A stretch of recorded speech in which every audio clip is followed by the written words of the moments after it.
નમસ્તે વિદ્યાર્થી મિત્રો, ધોરણ 12 વિષય રસાયણ વિજ્ઞાન પ્રકરણ નંબર 2 દ્રાવણો ચેપ્ટરની અંદર આપનું હાર્દિક સ્વાગત છે. આગળના વિડીયો લેક્ચરની અંદર આપણે રાઉલ્ટનો નિયમ ભણ્યા હતા. એ રાઉલ્ટનો નિયમ શેના માટે હતો? પ્રવાહી દ્રાવણના બાષ્પ દબાણ. પ્રવાહી દ્રાવ્ય પણ પ્રવાહી હોય અને દ્રાવક પણ પ્રવાહી હોય ત્યારે રાઉલ્ટનો નિયમ બાષ્પ દબાણ બંને ઉપર આધાર રાખે, કારણ કે બંને પદાર્થ બાષ્પશીલ છે. આજનો ટોપિક છે 2.4.2 હેનરીના નિયમના વિશિષ્ટ કિસ્સા તરીકે રાઉલ્ટનો નિયમ. હેનરીના નિયમના વિશિષ્ટ કિસ્સા તરીકે રાઉલ્ટનો નિયમ. તો એટલી ખબર હોય છે કે હેનરીનો નિયમ શેમાં હતો? પ્રવાહી દ્રાવકમાં વાયુ દ્રાવ્ય કરો છો એના માટે. તો રાઉલ્ટનો નિયમ એના આધારિત સમજાવવો છે. હેનરીનો નિયમ શેના માટે હતો? દ્રાવક પ્રવાહી હોય અને દ્રાવ્ય વાયુ હોય એના માટે. તો આપણે એ જ નિયમ રાઉલ્ટના નિયમ આધારે સમજાવવો છે. તો એવું કહી શકાય કે વાયુ દ્રાવ્યને પ્રવાહી દ્રાવકમાં દ્રાવ્ય કરી દ્રાવણ બનાવવામાં આવે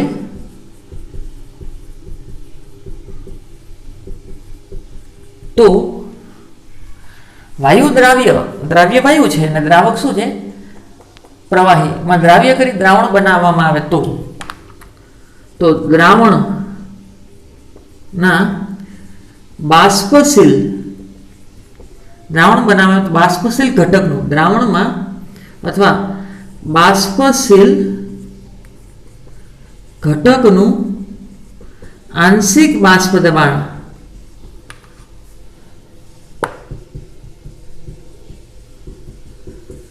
રાઉલ્ટના નિયમ આધારિત કઈ રીતે લખી શકાય? આ રીતે લખી શકાય. P ચલે છે x, P1 ચલે છે x1. ચલોની નિશાની દૂર કરું તો P1 બરાબર P1 0 into x1. એવું કે છે વાયુ દ્રાવ્યને જ્યારે પ્રવાહી દ્રાવકમાં દ્રાવ્ય કરો ત્યારે એનું બાષ્પ દબાણ છે આંશિક બાષ્પ દબાણ. એ રાઉલ્ટના નિયમ પ્રમાણે લખવું તો આંશિક બાષ્પ દબાણ, રાઉલ્ટનો નિયમ એટલે બાષ્પ દબાણ આવશે. આંશિક બાષ્પ દબાણ તેના મોલ અંશના કયા પ્રમાણમાં છે? સમપ્રમાણમાં. મોલ અંશના સમપ્રમાણમાં છે. તો હેનરીના નિયમ તરીકે લખવું હોય તો આવી રીતે લખી શકાય. વાયુ દ્રાવ્યને પ્રવાહી દ્રાવકમાં દ્રાવ્ય કરવામાં આવે ત્યારે વાયુની દ્રાવ્યતા હેનરીના નિયમ અનુસાર આ રીતે લખી શકાય. P ચલે છે x, P બરાબર KH into x. હવે શું છે જોજો, હેનરીનો નિયમ શું છે? આ પ્રવાહી છે અને એની અંદર શું ઉમેરેલું છે? વાયુ. એની અંદર વાયુ ઉમેરેલો છે. આ વાયુ, તો એ વાયુ કેટલું દ્રાવ્ય થાય છે અંદર? આ વાયુ છે, એ વાયુ અંદર કેટલો દ્રાવ્ય થાય છે એ વાયુના આંશિક દબાણ ઉપર આધાર રાખે. જો અહીંયા વાયુનું આંશિક દબાણ વધારે હોય તો અંદર દ્રાવ્યતા મોલ અંશમાં વધારે, આંશિક દબાણ વધારે તો મોલ અંશમાં દ્રાવ્યતા વધારે. આ હેનરીનો નિયમ છે. હવે રાઉલ્ટનો નિયમ એમાં સમજાવવો હોય તો અહીંયા તમારે બાષ્પ દબાણ વાપરવાનું છે. દ્રાવક છે એ પ્રવાહી છે અને દ્રાવ્ય છે એ વાયુ જ છે. દ્રાવ્ય વાયુ છે, પણ આ વાયુ દ્વારા બાષ્પ દ્વારા સર્જાતા દબાણને શું કહેવાય? બાષ્પ દબાણ. અહીંયા વાયુની બાષ્પ દ્વારા સર્જાતા દબાણને શું કહેવાય? બાષ્પ દબાણ. ફેર એટલો જ છે, હેનરીએ વાયુ માટે આંશિક દબાણનો શબ્દ ઉપયોગ કર્યો છે અને રાઉલ્ટે આ વાયુ માટે વાયુની બાષ્પ છે એ તો બાષ્પ દ્વારા સર્જાતું દબાણ બાષ્પ દબાણનો ઉપયોગ કરે, એટલો જ ફેર છે. એવું કે છે અહીં બાષ્પ દબાણ વધારે તો દ્રાવ્યતા વધારે, બાષ્પ દબાણ ઓછું તો દ્રાવ્યતા ઓછી. ફેર એટલો જ છે. આના માટે બાષ્પ દબાણ શબ્દ છે અને અહીંયા વાયુની શું છે? દ્રાવ્યતા. જો અહીંયા આંશિક બાષ્પ દબાણ વધારે તો દ્રાવ્યતા વધારે, એવું કે છે. અને અહીંયા શું કે છે? અહીંયા જો મોલ અંશ વધારે હોય, વાયુના મોલ અંશ વધારે હોય તો બાષ્પ દબાણ વધારે હોય. આગળ તો રાઉલ્ટના નિયમ અને હેનરીના નિયમને સરખાવતા રાઉલ્ટના નિયમ અને હેનરીના નિયમને સરખાવતા એવું કહી શકાય કે આમાં બાષ્પશીલ ઘટક અનુક્રમે બાષ્પશીલ ઘટક એટલે જે બાષ્પમાં રૂપાંતર થતું હોય તે અને વાયુનું આંશિક દબાણ, હેનરીના નિયમ માટે આ શું છે? વાયુનું આંશિક દબાણ. અને રાઉલ્ટના નિયમ પ્રમાણે આ શું છે? બાષ્પશીલ ઘટકનું બાષ્પ દબાણ. એટલે કે બાષ્પશીલ ઘટકનું બાષ્પ દબાણ અને વાયુનું આંશિક દબાણ. એ શબ્દ ઉમેરવો તો બાષ્પશીલ ઘટકનું બાષ્પ દબાણ, બાષ્પશીલ ઘટકનું બાષ્પ દબાણ રાઉલ્ટના નિયમ પ્રમાણે બાષ્પ દબાણ છે અને હેનરીના નિયમ અનુસાર શું છે? અને વાયુનું આંશિક દબાણ તે દ્રાવણમાંના વાયુના મોલ અંશના સમપ્રમાણમાં હોય.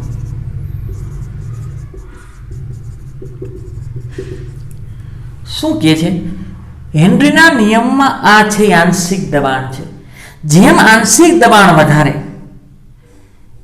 એમ વાયુના મોલ અંશ વધારે અથવા વાયુના મોલ અંશ દ્રાવ્યતા વધારે, એટલે બે સમપ્રમાણ સંબંધ. વાયુનું આંશિક દબાણ વાયુના મોલ અંશના સમપ્રમાણ. આંશિક દબાણ હેનરીના નિયમમાં આંશિક દબાણ એના મોલ અંશના સમપ્રમાણમાં છે. જ્યારે રાઉલ્ટે આંશિક દબાણને બદલે શું શબ્દ વાપર્યો? બાષ્પ દબાણ. તો એટલો જ ફેર છે. બાષ્પશીલ ઘટકનું બાષ્પ દબાણ એ વાયુના મોલ અંશના સમપ્રમાણમાં છે. તો માત્ર સપ્રમાણતા અચળાંક,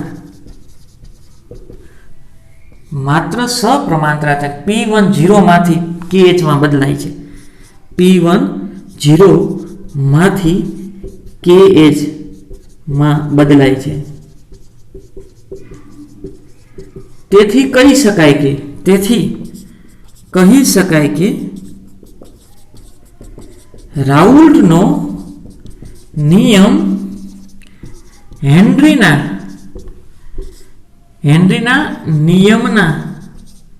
નિયમનો વિશિષ્ટ કિસ્સો બને છે. હેનરીના નિયમના વિશિષ્ટ કિસ્સા તરીકે રાઉલ્ટનો નિયમ. તો આ બે સરખા છે કે હેનરીના નિયમને મારે રાઉલ્ટનો નિયમ સમજાવવો છે તો ફેર એટલો છે. હેનરી એને શું ગણતરીમાં લીધું? આંશિક બાષ્પ દબાણ અને એના મોલ અંશ. અને રાઉલ્ટે શું લીધું? બાષ્પ દબાણ અને એના મોલ અંશ. તો ખાલી અચળાંક જ જુદા છે. એવું કહી કે P1 માંથી KH માં બદલાય છે. તેથી એવું કહી શકાય કે રાઉલ્ટનો નિયમ હેનરીના નિયમનો વિશિષ્ટ કિસ્સો બને છે. તેથી P10 બરાબર KH લખી શકાય. તેથી શું લખી શકાય? P10 બરાબર KH લખી શકાય. આગળનો ટોપિક છે પ્રવાહીમાં ઘન પદાર્થના બાષ્પ દબાણ. પ્રવાહીમાં ઘન પદાર્થના બાષ્પ દબાણ એટલે કે દ્રાવણ પ્રવાહી છે. દ્રાવણ પ્રવાહી ત્યારે જ હોઈ શકે દ્રાવકની ભૌતિક સ્થિતિ પ્રવાહી હોય અને દ્રાવ્ય તરીકે ઘન પદાર્થ ઉમેરવાનો છે. દ્રાવ્ય તરીકે શું ઉમેરવાનો છે? ઘન પદાર્થ. અને જે ઘન પદાર્થ ઉમેરેલો છે એ અબાષ્પશીલ છે. ધ્યાન રાખજો, ઘન પદાર્થ ઉમેરેલો છે એ અબાષ્પશીલ છે. પાણી બાષ્પશીલ છે. તો દ્રાવણનું બાષ્પ દબાણ માત્ર દ્રાવકને કારણે હશે. કોને કારણે? દ્રાવકને કારણે. આવા દ્રાવણો આપણે વ્યવહારમાં ઘણા સંપર્કમાં આવતા હોય. ઘનની પ્રવાહીમાં દ્રાવ્યતાના ઉદાહરણ, ઘનની પ્રવાહીમાં દ્રાવ્યતા અથવા પ્રવાહીમાં ઘનના દ્રાવણના ઉદાહરણની વાત કરી તો એમાં પેલું ઉદાહરણ પ્રવાહીમાં ઘનના દ્રાવણના ઉદાહરણ અથવા ઘનની પ્રવાહીમાં દ્રાવ્યતા.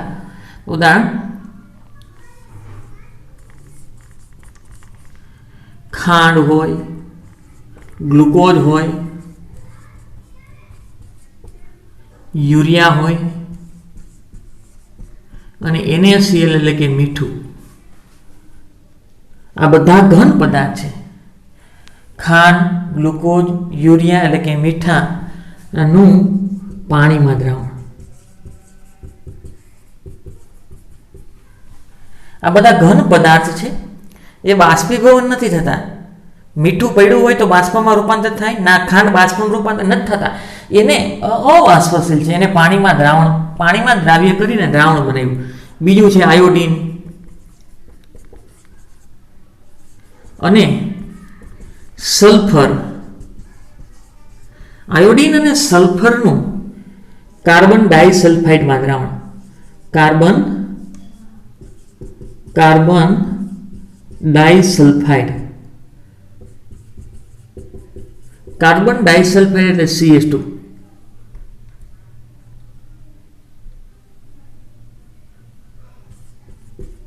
કાર્બન ડાઇસલ્ફાઇડ એટલે CS2. આયોડીન અધ્રુવીય છે, સલ્ફર અધ્રુવીય છે, તો આ અધ્રુવીય દ્રાવકમાં દ્રાવ્ય.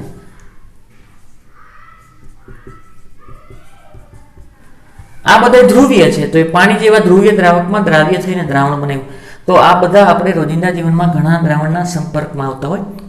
આગળ બાષ્પ દબાણની વ્યાખ્યા. બાષ્પ દબાણ કોને કહેવાય? આપેલા તાપમાને દરેક પ્રવાહી બાષ્પીભવન પામતો હોય છે.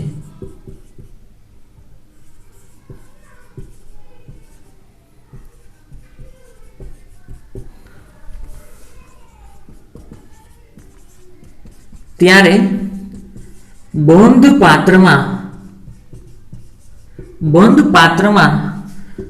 સંતુલન પરિસ્થિતિએ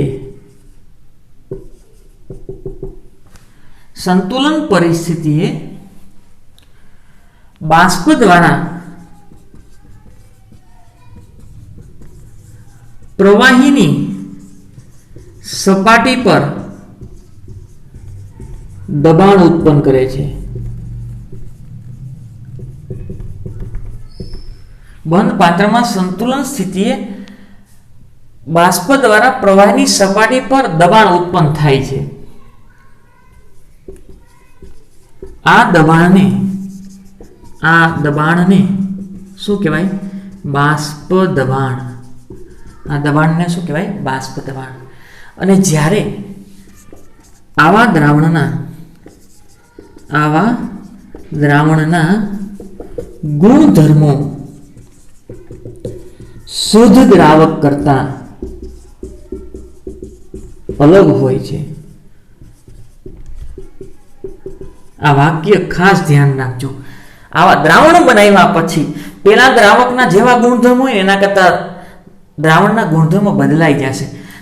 ધારો કે પાણીનું જેટલું બાષ્પ દબાણ હોય ને એના પછી તમે ખાંડ ઉમેરજો ને તો દ્રાવણના ગુણધર્મ બાષ્પ દબાણમાં ફેરફાર થઈ જશે.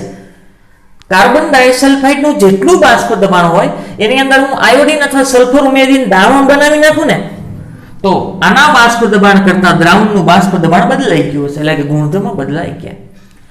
પાણીનું બાષ્પ દબાણ જે કાંઈ હોય તે એ દ્રાવકનું બાષ્પ દબાણ થયું. એમાં મીઠું નાખીને બાષ્પ દબાણ માપું તો એ દ્રાવણ થઈ ગયું, એ બાષ્પ દબાણ જુદું હોય. તો એવું કહે છે આવા દ્રાવણના ગુણધર્મોમાં શુદ્ધ દ્રાવક કરતા અલગ હોય બાષ્પ દબાણ. હાલો બાષ્પ દબાણની વ્યાખ્યા સમજી. આ પ્રવાહી છે, બરોબર. માત્ર દ્રાવક પ્રવાહીની સપાટી પર માત્ર દ્રાવકના અણુઓ છે ને દ્રાવક કેવો છે? બાષ્પશીલ. કેવો છે? બાષ્પશીલ. પાત્ર કેવું લઈ લો? બંધ. પાત્ર બંધ લઈ લો, અથવા અહીંયા દર્શાવી દો આ રીતે. આ બંધ પાત્ર છે. કેવું પાત્ર છે? બંધ પાત્ર. હવે શું થાય? આપેલા તાપમાને દરેક પ્રવાહી બાષ્પીભવન પામતો જ હોય છે. આ દ્રાવક છે અને દ્રાવક બાષ્પશીલ છે. કેવો છે? બાષ્પશીલ. દ્રાવક કેવો છે? બાષ્પશીલ. તો આમાંથી કોણ બાષ્પમાં રૂપાંતર થઈ શકશે? બધા જ અણુ બાષ્પમાં રૂપાંતર થઈ શકે. પાત્ર બંધ છે. સંતુલન તમે તાપમાન વધારતો જશો ને એટલે આ છે એ બાષ્પમાં રૂપાંતર થાય. પછી અચળ તાપમાન થઈ જશે એટલે સંતુલન સ્થપાઈ જશે. સંતુલન એટલે ધારો કે એક અણુ બાષ્પમાં રૂપાંતર થયો તો એક અણુ પાછો પ્રવાહીમાં આવી ગયો. પાછો એક અણુ બાષ્પમાં રૂપાંતર થયો તો એક અણુ પાછો પ્રવાહીમાં વહી ગયો. ત્યારે સંતુલન સ્થપાઈ ગયું, એટલે કે વાયુમાંથી પ્રવાહીમાં, એટલે કે બાષ્પમાંથી પ્રવાહીમાં, પ્રવાહીમાંથી બાષ્પમાં સંતુલન સ્થપાઈ ગયું. ત્યારે અહીંયા બાષ્પના અણુઓ છે અને આ બાષ્પના અણુઓ દ્વારા પ્રવાહીની સપાટી પર દબાણ ઉત્પન્ન થતું હોય, એ અથડાઈને બાષ્પના અણુ ત્યારે પ્રવાહીની સપાટી પર દબાણ ઉત્પન્ન થતું હોય. દબાણને શું કહેવાય? બાષ્પ દબાણ. એના માટે શરત એ છે એક સંતુલન સ્થપાવવું જોઈએ, અને બીજું શરત એ છે કે પાત્ર કેવું હોવું જોઈએ? બંધ. તો જ તમે બાષ્પ દબાણ માપી શકશો. ફરીથી, પ્રવાહી હોય એ સામાન્ય તાપમાને બાષ્પીભવન પામતો જ હોય છે. પાત્ર બંધ હોય, સંતુલન સ્થિતિએ આ બાષ્પના અણુ દ્વારા પ્રવાહીની સપાટી પર એક દબાણ ઉત્પન્ન થાય. આ દબાણને શું કહેવાય? બાષ્પ દબાણ. હવે એની અંદર હું ખાંડ ઉમેરી દઉં, તો એના બાષ્પ દબાણમાં શું ફેરફાર થાય છે? જોઈ, આ પાણી છે, પેલા શુદ્ધ દ્રાવક જ હતો, હવે ખાંડ ઉમેરી દીધી છે. દ્રાવક પ્લસ દ્રાવ્ય. ધારો કે દ્રાવ્યના અણુઓ રેડ કલરથી દર્શાવેલા છે અને દ્રાવકના અણુ આ રીતે દર્શાવેલા છે. તો સપાટી ઉપર કોના અણુ હોય? દ્રાવ્ય પ્લસ દ્રાવક બધાના હોય, અંદર બધાના હોય, પણ બાષ્પીભવન કોણ પામે? સપાટી ઉપરના. તો આમાં આ કોના અણુ છે? ખાંડના. આ કોના અણુ છે? ખાંડના. આ કોના છે? ખાંડ. તો આમાં આ દ્રાવણ છે, એટલે આ શું થયું? દ્રાવક. આ દ્રાવક. સપાટી પર દ્રાવક અને દ્રાવ્ય બંને છે, પણ બાષ્પશીલ. આ બાષ્પશીલ છે. આ કેવો છે? બાષ્પશીલ. આ કેવો છે? અબાષ્પશીલ. તો આમાં બાષ્પમાં કોણ રૂપાંતર થશે? માત્ર દ્રાવકના અણુઓ જ બાષ્પમાં રૂપાંતર થશે. અહીંયા પણ દ્રાવકના અણુઓ જ બાષ્પમાં રૂપાંતર થાય. તો મને કહ્યું કે બાષ્પમાં રૂપાંતર ખાલી દ્રાવક હતું ત્યારે વધારે બાષ્પમાં અણુઓ રૂપાંતર થયા, કે દ્રાવણ બન્યું ત્યારે બાષ્પમાં રૂપાંતર થયા? તો પેલા દ્રાવકના અણુઓ વધારે બાષ્પમાં રૂપાંતર થયા, કારણ કે દ્રાવકના અણુઓનો અંશ વધારે છે. દ્રાવકના અણુઓનો અંશ એટલે કે સપાટી પર રહેલા દ્રાવકના અણુઓ ભાગ. અહીંયા દ્રાવ્યના અણુઓ આવી ગયા છે, એટલે દ્રાવકના અણુઓનો અંશ ભાગ ઘટ્યો. તેથી સપાટી છોડી જતા અણુઓની સંખ્યા આની સરખામણીમાં અહીંયા સપાટી છોડી જતા અણુઓની સંખ્યા ઓછી હોય. શું કામ ઓછી હોય? સપાટી પર દ્રાવ્ય પદાર્થ હાજર છે અને તે કેવો છે? અબાષ્પશીલ. સપાટી પર દ્રાવ્ય પદાર્થ હાજર છે અને તે કેવો છે? અબાષ્પશીલ. એ બાષ્પમાં રૂપાંતર થતું નથી. તો સપાટી પર દ્રાવ્ય પ્લસ દ્રાવકના અણુઓ છે, દ્રાવકના અણુઓ જ માત્ર બાષ્પમાં રૂપાંતર થઈ શકે છે. તો આની સરખામણીમાં અહીંયા દ્રાવક બાષ્પશીલ ઘટકના અણુઓની સંખ્યા ઓછી હોય, તો તેના દ્વારા સર્જાતું બાષ્પ દબાણ ઓછું થાય. તો આ શુદ્ધ દ્રાવક છે, એનામાંથી દ્રાવણ બન્યું, તો ગુણધર્મો બદલાઈ ગયા. આનું બાષ્પ દબાણ વધારે હતું, બાષ્પ દબાણ કેવું થયું? ઓછું. હવે હું દ્રાવક ઉમેરું, તો જો દ્રાવક ઉમેરું તો બાષ્પ દબાણ વધે, તો વધારે દ્રાવકના અણુ આવ્યા, તો હજી સપાટી છોડી જતા અણુઓની સંખ્યા વધશે, તો બાષ્પ દબાણ વધશે. તો હું વધારે ખાંડ ઉમેરું, તો હાલ અહીં ખાંડનું અણુ હતું, તો હજી હું ખાંડ ઉમેરું, તો અહીં પાછું ખાંડનું અણુ આવ્યું. અંદર તો આવતા જ હોય, સપાટીના દર્શાવું છું. તો અહીં સપાટી પર ખાંડના અણુ આવ્યા, તો પાછા દ્રાવક ઘટ્યો. દ્રાવક ઘટ્યું ને તો સપાટી છોડી જતા અણુઓની સંખ્યા ઘટે. તેથી આ બાષ્પ દ્વારા સર્જાતું દબાણ કેવું થશે? ઓછું. એટલે એવું કહે છે દ્રાવણના ગુણધર્મ આ શુદ્ધ દ્રાવક કરતાં અલગ હોય. જ્યારે દ્રાવણ બને છે ત્યારે અબાષ્પશીલ પદાર્થ ઉમેરો ત્યારે બાષ્પ દબાણ હંમેશા ઘટે. શું કામ ઘટે? સપાટી પર દ્રાવ્ય પ્લસ દ્રાવક બંને હાજર હોય, પરંતુ દ્રાવ્ય પદાર્થ અબાષ્પશીલ છે અને અબાષ્પશીલ હોવાને કારણે સપાટી છોડી જતા નથી. માત્ર દ્રાવકના અણુઓ જ સપાટી છોડી જાય છે. પણ અહીંયા શુદ્ધ દ્રાવકની સરખામણીમાં અહીંયા દ્રાવકના અણુની સંખ્યા ઓછી હોવાને કારણે સપાટી છોડી જતા અણુની સંખ્યા ઓછી થાય. તેથી તેના દ્વારા સર્જાતું બાષ્પ દબાણ પણ કેવું હોય? ઓછું. હજી હું દ્રાવ્ય પદાર્થ ઉમેરું, તો જો હજી દ્રાવ્ય પદાર્થ ઉમેરું ને તો દ્રાવકના અણુ હજી ઘટ્યા, તો હજી બાષ્પ દબાણ શું થશે? ઘટશે. આગળ પ્રવાહીમાં ઘનના દ્રાવણના બાષ્પ દબાણમાં અધૂરો પ્રશ્ન છે. આકૃતિ 1 ની અંદર માત્ર સપાટી પર દ્રાવકના અણુઓ છે તે બધા બાષ્પમાં રૂપાંતર થઈ શકે છે. જ્યારે એનું દ્રાવણ બનાવવામાં આવે, કોઈ દ્રાવ્ય પદાર્થ ઉમેરવામાં આવે, તો એ દ્રાવ્ય પદાર્થ છે ને અબાષ્પશીલ છે. કેવો છે? અબાષ્પશીલ. જ્યારે દ્રાવક છે એ બાષ્પશીલ છે, દ્રાવક છે એ કેવો છે? બાષ્પશીલ. તો દ્રાવણનું બાષ્પ દબાણ કોને કારણે હશે? દ્રાવકને કારણે, કારણ કે દ્રાવ્ય પદાર્થ તો કેવો છે? અબાષ્પશીલ. અહીંયા સપાટી પર જેટલા દ્રાવકના અણુઓ છે એના કરતાં સપાટી પર દ્રાવકના અણુઓ ઓછા છે, તેથી સપાટી છોડી જતા અણુઓની સંખ્યા ઘટશે. વર્ણન જો આકૃતિ 1 માં દર્શાવ્યા પ્રમાણે શુદ્ધ પ્રવાહી સંપૂર્ણ સપાટી પ્રવાહીના અણુઓથી રોકાયેલી છે, અને શુદ્ધ દ્રાવક સપાટી માત્ર શુદ્ધ દ્રાવકના અણુઓથી રોકાયેલી છે. જો દ્રાવકમાં અબાષ્પશીલ દ્રાવ્ય ઉમેરી દેવામાં આવે, અબાષ્પશીલ દ્રાવ્ય ઉમેરવામાં આવે તો દ્રાવણનું બાષ્પ દબાણ માત્ર દ્રાવકના લીધે જ હોય. ખાલી દ્રાવક હતો તો બાષ્પ દબાણ દ્રાવકના લીધે હતો, પણ દ્રાવ્ય ઉમેરો, પણ દ્રાવ્ય કેવો છે? શરત એ છે કે અબાષ્પશીલ, તો પણ દ્રાવણનું બાષ્પ દબાણ માત્ર દ્રાવકના કારણે જ હોય. પરંતુ દ્રાવણનું બાષ્પ દબાણ માત્ર દ્રાવકના લીધે જ હશે. શું કામ? આપેલા તાપમાને દ્રાવણનું બાષ્પ દબાણ શુદ્ધ દ્રાવકના બાષ્પ દબાણ કરતાં ઓછું હોય. અહીંયા દ્રાવકનું બાષ્પ દબાણ જેટલું છે ને એના કરતાં અહીંયા દ્રાવકનું બાષ્પ દબાણ ઓછું હશે. શું કામ ઓછું છે? તો જોઈ લે. એનું કારણ આકૃતિ 2 માં આપેલું છે. આકૃતિ 2 માં દર્શાવ્યા પ્રમાણે દ્રાવણ બન્યા બાદ દ્રાવકની સપાટી પર દ્રાવ્ય અને દ્રાવક બંનેના અણુઓ હાજર છે. પેલા દ્રાવકના અણુઓ છે, દ્રાવણ બન્યા પછી સપાટી પર આ દ્રાવકના અણુઓ છે અને આ દ્રાવ્ય બંનેના અણુઓ હાજર છે. તો હવે થાય શું? દ્રાવકના અણુઓ વડે રોકાયેલા કુલ સપાટીનો ભાગ ઘટે છે, કુલ સપાટીનો ભાગ ઘટે છે. અહીંયા જેટલા દ્રાવકના અણુ હતા ને અહીંયા સપાટી પર દ્રાવકના અણુઓ ઘટ્યા, તો શું થાય? દ્રાવકના અણુઓના સ્થાને દ્રાવ્યના કેટલાક અણુઓ આવી જાય છે. દ્રાવકની જગ્યાએ દ્રાવ્યના અણુઓ હોય એટલે દ્રાવકના અણુઓનો ભાગ શું થાય છે? ઘટે છે. પરિણામે દ્રાવણની સપાટી પરથી છૂટા પડી જતા બાષ્પના દ્રાવકના અણુઓની સંખ્યા ઘટે છે, તેથી બાષ્પ દબાણ ઘટે.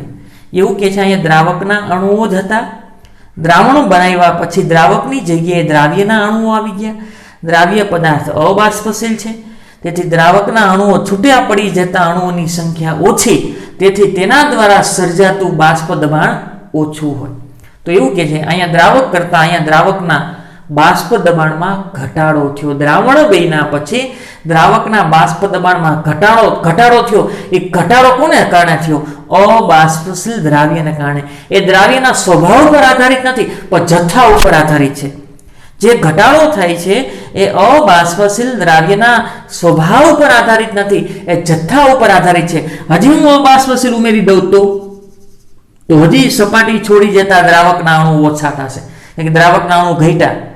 હજી જથ્થો વધારી દઉં તો હું દ્રાવ્ય ઉમેરતો જ જાઉં ને તો સપાટી ઉપર દ્રાવકના અણુઓ ઘટે, તેથી સપાટી છોડી જતા અણુની સંખ્યા ઘટશે અને તેના દ્વારા સર્જાતું બાષ્પ દબાણ પણ શું થાય? ઘટે.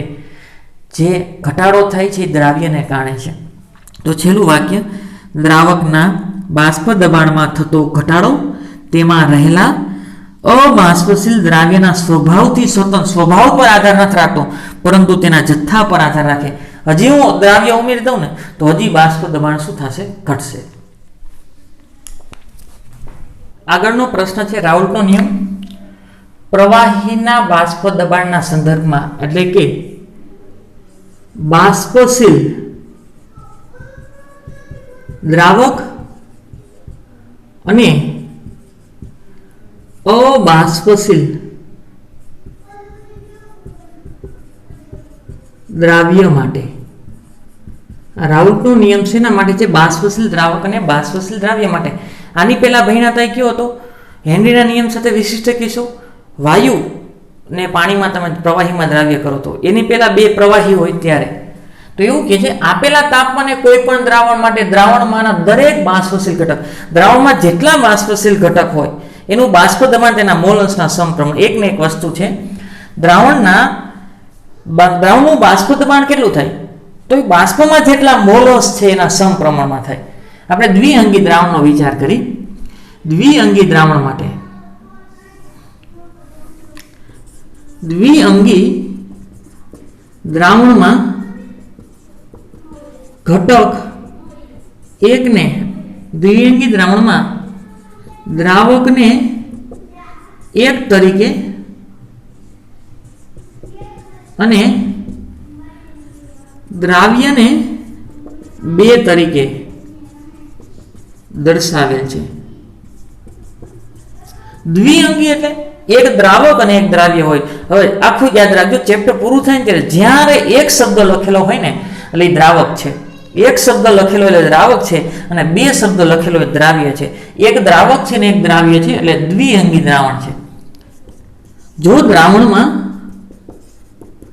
અબાષ્પશીલ દ્રાવ્ય ઉમેરવામાં આવે તો, અબાષ્પશીલ દ્રાવ્ય ઉમેરવામાં આવે તો માત્ર દ્રાવકના કારણે જ, માત્ર દ્રાવકના અણુઓ બાષ્પમાં રૂપાંતર પામશે અને દ્રાવણનું બાષ્પ દબાણ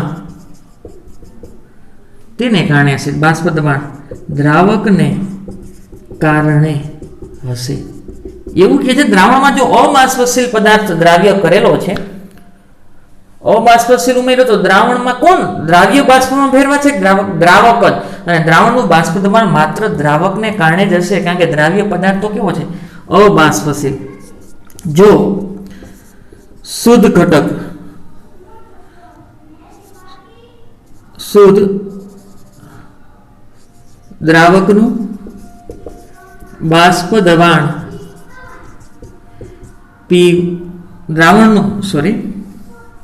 જો દ્રાવકનું અથવા દ્રાવણમાં દ્રાવકનું બાષ્પ દબાણ P1 હોય અને તેના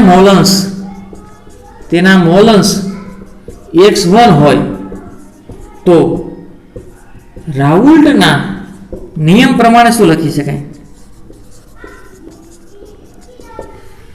શું લખી શકાય? આગળ દ્રાવણમાંના દરેક બાષ્પશીલ ઘટકનું આંશિક બાષ્પ દબાણ, તો દ્રાવણમાં દ્રાવકનું બાષ્પ દબાણ એટલે કે આંશિક બાષ્પ દબાણ P1 છે, તેના મોલન્સના સમપ્રમાણ હોય. ચલે છે X1 તો P1 બરાબર, અહીં ચલોની નિશાની દૂર કરું તો P1 0 into X1, જ્યાં આ P1 0 શું છે?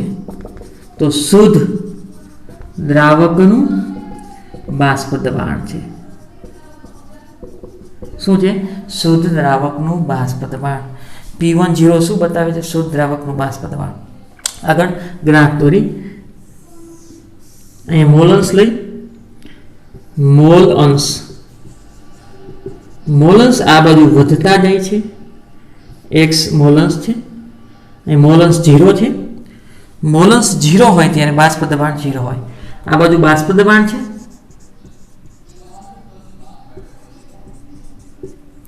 મોલન્સ 0 છે તો બાષ્પ દબાણ 0. જો મોલન્સ વધે, બાષ્પમાં જો વાયુના મોલન્સ વધે, ધારો કે પેલા બાષ્પના અણુઓ છે જ નહીં તો બાષ્પ દબાણ 0.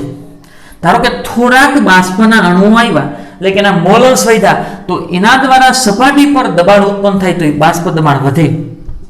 હાલો હજી ગરમ કર્યો તો વધારે અહીંયા બાષ્પના અણુઓ આવ્યા એટલે કે એના મોલન્સ વધ્યા, આ બાજુ મોલન્સ વધ્યા તો તેના દ્વારા સપાટી પર સર્જાતું બાષ્પ દબાણ વધ્યું. હજી ગરમ કર્યો તો બાષ્પના મોલન્સ વધ્યા તો તેના દ્વારા સપાટી પર દબાણ વધ્યું. તો આ રીતે રેખીય રીતે ગ્રાફ મળે છે. કેવી રીતે મળે? રેખીય રીતે ગ્રાફ મળે. જ્યારે મોલન્સ 1 થાય અને ધારો કે મોલન્સ 1 થયો તો એ બાષ્પ દબાણ એને P1 0 કહેવાય, શુદ્ધ દ્રાવકનું બાષ્પ દબાણ. તો સીધી રેખાનો ગ્રાફ મળે છે. કેવો મળે છે? સીધી રેખાનો ગ્રાફ. બીજું, દ્રાવણમાં કોઈ પણ સાંદ્રતાએ જો રાઉલ્ટના નિયમનું પાલન થતું હોય તો આપેલ સાંદ્રતાએ જો રાઉલ્ટના નિયમનું પાલન થતું હોય તો બાષ્પ દબાણ 0 થી શુદ્ધ દ્રાવકના બાષ્પ દબાણ એટલે કે P10 સાથે રેખીય રીતે ચલિત છે એવું કહે છે. જો રાઉલ્ટના નિયમનું પાલન થતું હોય તો રાઉલ્ટનો નિયમ શું કહે છે? જો બાષ્પના મોલસ વધે તો તેના દ્વારા સર્જાતું આંશિક બાષ્પ દબાણ વધે. એ તો સ્વાભાવિક છે. તો 0 થી શુદ્ધ દ્રાવકના બાષ્પ દબાણ P10 સાથે રેખીય રીતે ચલે છે એવું કહે છે. મોલસ વધતા જાય તો બાષ્પ દબાણ વધતું જાય, મોલસ વધતા જાય તો બાષ્પ દબાણ વધતું જાય, અને મોલસ 1 થાય તો ત્યારે P10 એટલે કે શુદ્ધ દ્રાવકના બાષ્પ દબાણ જેટલું બાષ્પ દબાણ થાય, એટલે કે રેખીય રીતે ચલે છે. આગળ એક એક્સ્ટ્રા પ્રશ્ન છે. રાઉલ્ટના નિયમની મર્યાદા છે. રાઉલ્ટનો નિયમ કોને લાગુ પડે? એક તો આદર્શ દ્રાવણને લાગુ પડે, આદર્શ દ્રાવણને લાગુ પડે, આદર્શ દ્રાવણને લાગુ પડે. બીજું શરત એ છે દ્રાવક છે, દ્રાવક બાષ્પશીલ હોવો જોઈએ. દ્રાવક કેવું હોવું જોઈએ? બાષ્પશીલ. બીજું દ્રાવ્ય છે અબાષ્પશીલ હોવો જોઈએ.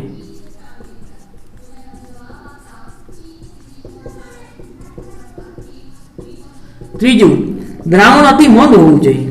દ્રાવણ ઘણું અતિ મંદ હોવું જોઈએ. આમાં MCQ હશે, ટેક્સ્ટમાં ઉલ્લેખ નથી કરેલો, પણ આદર્શ દ્રાવણને લાગુ પડે રાઉલ્ટનો નિયમ. દ્રાવક બાષ્પશીલ હોવો જોઈએ, દ્રાવ્ય અબાષ્પશીલ હોવો જોઈએ, દ્રાવણ અતિ મંદ હોવું જોઈએ, તાપમાન નિયત હોવું જોઈએ, એટલે કે અચળ તાપમાન હોવું જોઈએ જે તે, અને દ્રાવ્યનું સુયોજન કે વિયોજન થતું હોવું જોઈએ નહીં.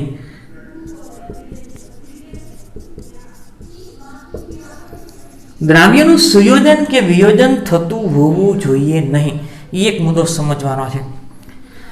દ્રાવ્ય અબાષ્પશીલ કે ગ્લુકોઝ ઉમેરો ચાલે, ખાંડ ઉમેરો ચાલે, પછી ઇથેનોલ ને મિથેનોલ ઉમેરો તો ન હાલે કારણ કે બે બાષ્પશીલ થયા, તો એ બીજો નિયમ રાઉલ્ટનો નિયમ લાગુ પડશે. દ્રાવ્યનું સંયોજન કે વિયોજન થતું હોવું જોઈએ નહીં. ધારો કે તમને એમ કહે કે HCl ને તમે એમોનિયામાં ઉમેરો તો રાઉલ્ટનો નિયમ લાગુ પડે ના. શું કામ? એ બે પ્રક્રિયા કરીને દ્રાવણ ન બનાવી નાખે, સંયોજન બનાવે NH4Cl. એ દ્રાવણ નથી બનાવતું, શું બનાવી નાખે? સંયોજન. તો આને રાઉલ્ટનો નિયમ લાગુ પડતો નથી, એને રાઉલ્ટનો નિયમ લાગુ પડતો નથી. સુયોજન થયું. ઘણા દ્રાવણમાં દ્રાવ્ય થાય ત્યારે છૂટા પડી જાય, સંખ્યા ગણ વધે, અને વિયોજન તો છૂટાઈ ન પડવા જોઈએ અને ભેગાઈ ન થવા જોઈએ. ત્યારે આવા દ્રાવણને સુયોજન કે વિયોજન ન થતું હોય તો રાઉલ્ટનો નિયમ લાગુ